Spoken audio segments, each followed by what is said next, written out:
بسم اللہ الرحمن الرحیم۔ ہمارے چینل میں خوش آمدید۔ ہمارے چینل کو سبسکرائب کریں۔ شروع کرتے ہیں آج کی کہانی۔ میں معمولی شکل و صورت کی لڑکی تھی، سب میرا مذاق اڑاتے تھے۔ میری شادی ایک امیر خاندان میں ہو گئی۔ بہت جلد ہی مجھے پتہ چل گیا کہ میرے شوہر نے مجھے دھوکہ دیا، کیونکہ کیا تمہیں واقعی یقین ہے کہ یہ رشتہ تمہاری بیٹی کے لیے آیا ہے؟ پھپھو کی طنزیہ آواز میرے کانوں میں پڑی۔ نہ چاہتے ہوئے بھی ان کی باتیں سننے لگی، حالانکہ میں جانتی تھی کہ ہمیشہ کی طرح ان کی باتیں مجھے تکلیف پہنچائیں گی اور ہمیشہ کی طرح میں ان کی باتوں پر اپنا دل دکھا کر بیٹھ جاؤں گی۔ لیکن پھر بھی تجسس کے ہاتھوں مجبور ہو کر میں نے دوبارہ اپنے آپ کو تکلیف پہنچانے کا فیصلہ کیا۔ ظاہر سی بات ہے بھابھی، وہ لوگ خود آئے تھے اور نور کو پسند کر کے گئے ہیں، امی خفگی بھرے انداز میں بولی۔ امی کی بات سن کر میں بے ساختہ مسکرانے لگی، لیکن میری مسکراہٹ جلد ہی تھم گئی جب میں نے پھپھو کی اگلی بات سنی۔ ارے بیوی، ہو سکتا ہے کہ لڑکے کی ماں کی نظر کمزور ہو، کہیں ایسا نہ ہو کہ شادی کے اگلے دن لڑکا تمہاری بیٹی کو گھر چھوڑ کر چلا جائے، پھر پورے جگ میں تم لوگوں کی بے عزتی ہو جائے گی۔ یہ کہہ کر پھپھو اونچی اونچی آواز میں ہنسنے لگی، جبکہ سارا جو ان کی بیٹی تھی ان کی بات کی تائید کرنے لگی۔ جب سے میرے لیے اتنے اچھے گھر سے رشتہ آیا تھا، تب سے باقی گھر والوں کا رویہ ہی تبدیل ہو گیا تھا۔ سارا جو کہ پہلے میری بہت اچھی دوست تھی، میری دکھ درد کی ساتھی تھی، اب یکدم ہی مجھ سے الگ ہو گئی تھی۔ اب تو نہ وہ مجھ سے پہلے کی طرح بات کرتی تھی اور نہ ہی میرے ساتھ کالج جاتی تھی۔ میں سمجھ نہیں پا رہی تھی کہ آخر ان سب کو اچانک کیا ہو گیا ہے۔ پھپھو کی باتیں سن کر میرا دل دوبارہ دکھنے لگا، لیکن یہاں پر بات ختم نہیں ہوئی تھی۔ ابھی میری تکلیف کو بڑھانے کے لیے ابا نے میدان میں اترنا تھا۔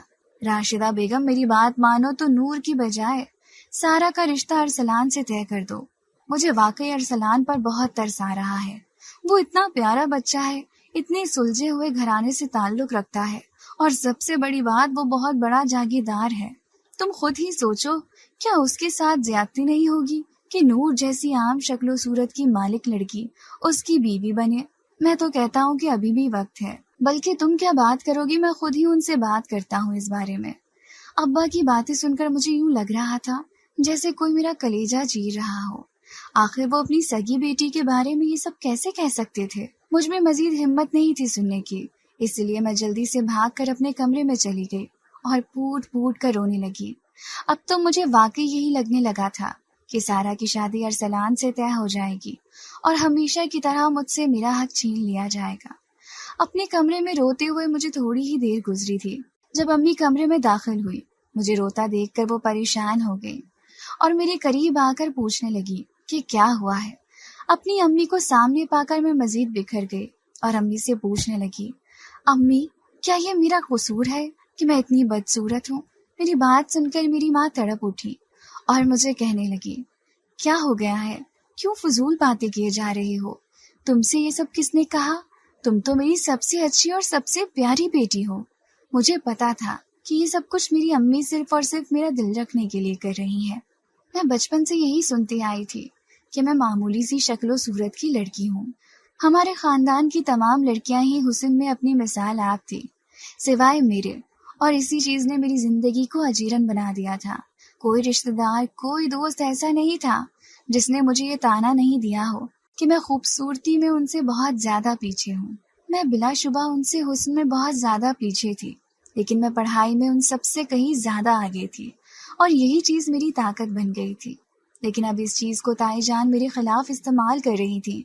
اب انہوں نے ایک نئی کہانی چھیڑ دی تھی کہ میں نے کالج کے دوران ہی اس لڑکے کو پھنسایا ہے، یہی وجہ ہے کہ وہ رشتہ لے کر ہمارے گھر آ گیا، جبکہ ایسا کچھ بھی نہیں تھا۔ میں اس لڑکی کو اپنی زندگی میں پہلی بار دیکھ رہی تھی۔ میں تائی جان کو اپنی صفائی بھی پیش کر چکی تھی، لیکن اس سب کا کوئی فائدہ نہیں ہوا، کیونکہ کوئی بھی میری بات سننے اور ماننے کو تیار نہیں تھا۔ جبکہ دوسری طرف وہ لوگ شادی کی جلدی مچا رہے تھے، انہیں جلد سے جلد اپنے بیٹے کے ہاتھ پیلے کرنے تھے۔ میری امی اس سب میں بہت زیادہ پریشان ہو گئی تھی، کیونکہ وہ اکیلی ہی تھی جو یہ ساری چیزیں سنبھال رہی تھی۔ باقی گھر کا کوئی بھی فرد ان کا ساتھ نہیں دے رہا تھا اور نہ ہی ان کا ہاتھ بٹا رہا تھا۔ میرے ابو نے اب میرے اوپر طنز کے تیر چلانا بند کر دیے تھے، لیکن ان کی نظریں مجھے اندر ہی اندر شرمندہ کر دیتی۔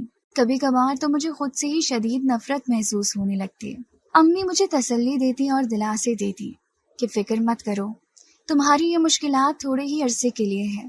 مجھے یقین ہے کہ تمہارا شوہر تم سے بہت محبت کرے گا، وہ تمہیں رانی بنا کر رکھے گا، تمہیں کسی چیز کی کمی نہیں ہونے دے گا، بس تھوڑا اور صبر کر لو۔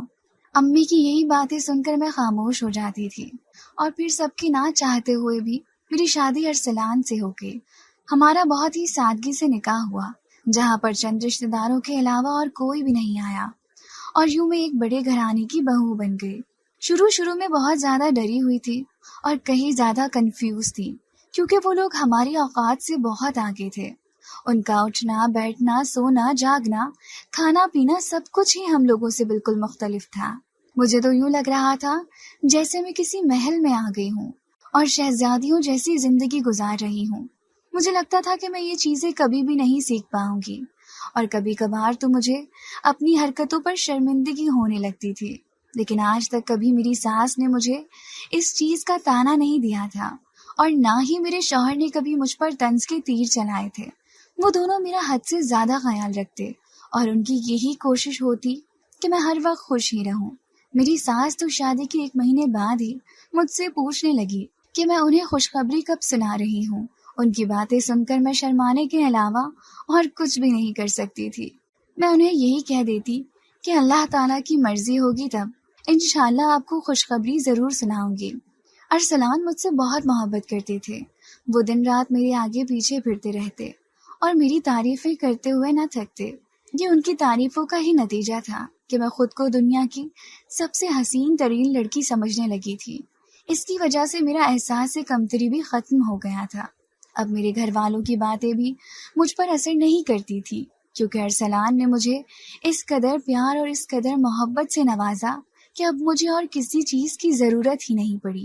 میری زندگی بہت پرسکون گزر رہی تھی، لیکن پھر اچانک ہی میری زندگی میں ایک تبدیلی آئی، اور یہ تبدیلی اس قدر خطرناک اور زہریلی ثابت ہوئی کہ میں اندازہ نہیں لگا سکتی کہ کسی کی زندگی یوں بھی تبدیل ہو سکتی ہے۔ دراصل 1 مہینے پہلے ہی میری ساس نے ایک نئی نوکرانی گھر میں رکھی، جو نوکرانی سے کہیں زیادہ مجھے گھر کی مالکن معلوم ہوتی تھی۔ گھر کے سارے کام اسی کی مرضی کے مطابق ہوتے تھے، جبکہ باقی سب نوکرانیاں اس کی باتوں پر جی جی کرنے کے علاوہ اور کچھ بھی نہیں کرتی، جبکہ میری ساس کا بھی یہی حال تھا۔ وہ اسے بیٹی بیٹی کہتے نہیں تھکتی تھی اور اس کی بات کو ہی ترجیح دیتی تھی۔ میں نے 1-2 بار اسے کام کرنے کا کہا، لیکن اس نے کام کرنے سے صاف انکار کر دیا۔ اس کی باتیں سن کر مجھے شدید غصہ آیا۔ میں نے جا کر اپنی ساس کو شکایت لگائی، لیکن ساس نے اسے کچھ کہنے کے بجائے مجھے سمجھانا شروع کر دیا کہ بیٹا، درگزر کرو گی تبھی زندگی گزرے گی، ورنہ زندگی بہت مشکل ہے۔ ان کے آدھے گھنٹے کا لیکچر سن کر میں اپنے کمرے میں واپس آ گئی۔ مجھے ابھی بھی اس نوکرانی پر شدید غصہ تھا۔ اس کا میری بات نہ ماننا مجھے اپنی بے عزتی محسوس ہو رہا تھا۔ مجھے اچھی طرح یاد ہے کہ آج سے 2 ہفتے پہلے ایک نوکرانی سے غلطی سے کانچ کا گلاس ٹوٹ گیا تھا۔ میں دیکھ رہی تھی، اس میں اس کی کوئی غلطی نہیں تھی۔ ساس نے نہ صرف اس کے چہرے پر تھپڑ مارا تھا، بلکہ اسے بہت باتیں سنائیں، اسے یہاں تک دھمکی دی کہ اگر اب اس سے یہ غلطی دوبارہ ہوئی تو وہ اسے نوکری سے نکال دیں گی۔ اپنی ساس کا یہ روپ میں زندگی میں پہلی بار دیکھ رہی تھی۔ مجھے بالکل بھی اندازہ نہیں تھا کہ وہ اس قدر سخت طبیعت کی مالک ہے، جو اس قدر چھوٹی سی غلطی پر اتنی بڑی سزا دے رہی ہے۔ میں نے اپنی ساس کو نارمل کرنے کی کوشش کی اور انہیں کہا کہ کوئی بات نہیں، بس ایک گلاس ہی ہے، نیا آ جائے گا۔ میری بات سن کر میری ساس نے مجھے یوں گھورا جیسے میں نے کوئی بہت بڑی بات کر دی ہو۔ میں ان سے جلدی سے نظریں چرانے لگی۔ تھوڑی دیر وہ مجھے یوں ہی دیکھتی رہی اور پھر گہری سانس لے کر اپنے آپ کو نارمل کیا اور دوبارہ سے میٹھے لہجے میں مجھے کہنے لگی، بیٹا دراصل یہ میرے جہیز کے برتن تھے اور یہ میرے جہیز کا گلاس ٹوٹا ہے، اسی وجہ سے میں تھوڑا غصے میں آ گئی۔ اور ویسے بھی انہیں سمجھانا بھی تو ضروری ہے، اگر انہیں سمجھایا نہ جائے تو وہ بار بار وہی عمل دہرائیں گے جن سے انہیں منع کیا گیا ہے۔ تھوڑی دیر وہ میرے پاس بیٹھی باتیں کرتی رہی اور پھر مجھے کہنے لگی، تمہارے ساتھ تو ان لوگوں کا رویہ ٹھیک ہے نا؟ تمہارے ساتھ یہ کسی قسم کی بدتمیزی تو نہیں کرتی؟ ان کی بات سن کر میں نے جلدی سے نفی میں سر ہلایا اور انہیں تسلی دی کہ سب کچھ ٹھیک ہے، ایسا کوئی مسئلہ نہیں۔ اور پھر انہوں نے مجھے کہا کہ اگر کوئی بھی تمہارے ساتھ بدتمیزی کرنے کی کوشش کرے یا تمہارا حکم ماننے سے انکار کرے